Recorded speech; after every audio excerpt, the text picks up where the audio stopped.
ದರ್ಶನ್ ಕೇಸಲ್ಲಿ mobile seize ಮಾಡಿರೋದನ್ನ ನ್ಯಾಯಾಲಯದಲ್ಲಿ ಪೊಲೀಸರ ಕಾರ್ಯಾಚರಣೆ ಪ್ರಶ್ನೆ ಮಾಡ್ತಾ ಇದ್ದಾರೆ ಸರ್ ದರ್ಶನ್ ಪರ ವಕೀಲರು. ಮಾಡಲಿ, ಅವ್ರು ಮಾಡೋದು ಅವ್ರು ಮಾಡ್ತಾರೆ, ನಾವು ಮಾಡೋದು ನಾವು ಮಾಡ್ತೀವಿ.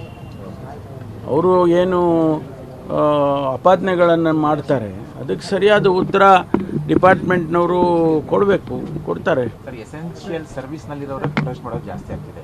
ಸಾರಿಗೆ ನೌಕರರು ಮಾಡಿದ್ರು.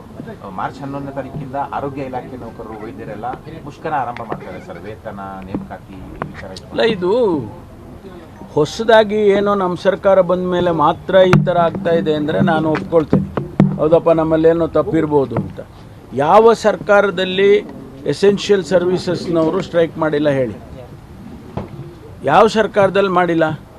ಇಡೀ ಸರ್ಕಾರಿ ನೌಕರರ ಸಂಘದವರೇ ಅನೇಕ ಸಂದರ್ಭದಲ್ಲಿ ನಮಗೆ 6ನೇ ಆಯೋಗದ ಸಂಬಳ ಕೊಡಿ, 7ನೇ ಆಯೋಗದ ಸಂಬಳ ಕೊಡಿ, 8ನೇ ಆಯೋಗ ರಚನೆ ಮಾಡಿ, ಈ ಥರ ಎಲ್ಲ ಬೇಡಿಕೆಗಳನ್ನ ಇಟ್ಕೊಂಡು ಅವರೆಲ್ಲ ಇದು ಮಾಡಿಲ್ವಾ?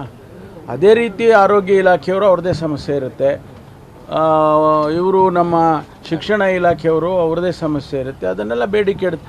ಈಗ ನೀವು ನೋಡಿದ್ದೀರಿ, ಪ್ರತಿ ವರ್ಷ ಪ್ರತಿ ಅಧಿವೇಶನ ಆಗುವಾಗ ನಮ್ಮ ಮಹಿಳಾ ಇಲಾಖೆಯಿಂದ ಅಂಗನವಾಡಿಯವರು ಅವರೆಲ್ಲ ಸ್ಟ್ರೈಕ್ ಮಾಡ್ತಾನೆ ಇರ್ತಾರೆ. ಅವರ ಬೇಡಿಕೆ ಕೆಲವು ಸಂದರ್ಭದಲ್ಲಿ ರೀಸನಬಲ್ ಇರುತ್ತೆ, ಕೆಲವು ಸಂದರ್ಭದಲ್ಲಿ ಹೌದಪ್ಪ ಇವ್ರು ಮಾಡೋದು ಹೆಚ್ಚು ಅಂತ ಅನಿಸ್ಬೋದು.